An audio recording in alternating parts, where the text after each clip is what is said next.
তাহলে তো শ্বশুর বাড়ি গেলে ডিম ভাজা করে খেতে দিবি তো?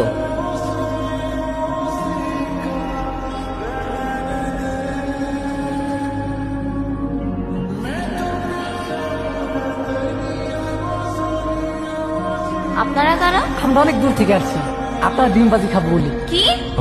এটা কি সোহেল মির্জার বাড়ি? হ্যাঁ, উনি তো আমার বড় ভাই। উনি আবার তোলা ভাই।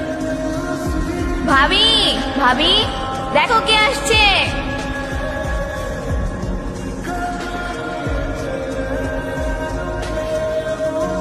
জান্নাত, এরা এরা আমার ভাই মান্নাত। এই জান্নাত, তোমার ভাই আসছে, বাজারের একটা নিয়ে আসো। আজকে তুমি নিজের হাতে তোমার ভাইয়ের যত পছন্দের খাবার আছে সব রান্না করে খাওয়াবে। না, কেন? মা বলতো ভালো ভাইরা নাকি বোনের শ্বশুর বাড়ি গেলে বোন ডিম ভাজি দিয়ে ভাত খেতে দেয়। আমি ঢাকা থেকে এই পর্যন্ত আসছি, আমি শুধু আমার বোনের ডিম ভাজি দিয়ে ভাত